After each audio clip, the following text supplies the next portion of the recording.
Bagaimana untuk maintain stock item?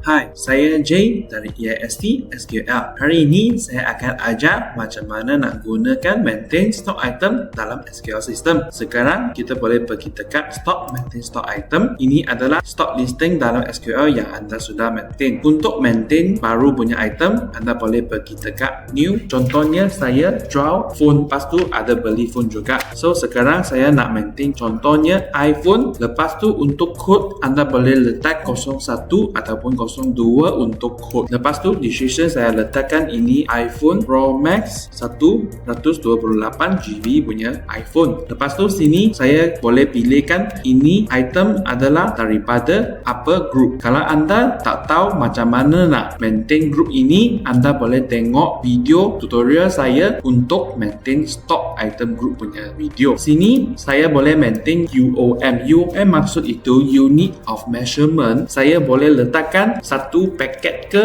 satu box ke, ataupun satu unit. So untuk iPhone ini saya jual by unit. So saya letak unit sini. Lepas tu saya boleh key in kan cost untuk iPhone ini. Contohnya ini adalah saya punya cost. Lepas tu saya jual dengan harga ini. Untuk sini anda boleh juga set reorder level dan reorder quantity dekat sini. Sebab ini anda boleh tengok satu report kita ada satu reorder advice. Ini saya akan ajar macam mana nak gunakan lepas ini. Okay, anda boleh fill in dekat sini dulu. Lepas tu anda boleh juga fill in remark 1 dan remark 2 dalam item ini. Kalau anda ada barcode, anda boleh letakkan barcode dekat sini juga. Lepas tu bawah sini anda boleh set 2 UOM untuk item ini. Contohnya saya jual barang ini dalam unit, tapi kalau beli daripada supplier saya beli satu boxes. Contohnya satu boxes dalam ada 10 iPhone. So sini saya maintain 10 untuk boxes. So kalau anda pilihkan UOM boxes ini, sistem akan automatically calculate 10 quantity untuk iPhone ini. Lepas tu anda boleh save. Ini adalah caranya untuk maintain item dalam SQL system. Untuk function yang lain saya akan continue lepas video ini. Kalau anda suka video ini, anda boleh like and share. Thank you.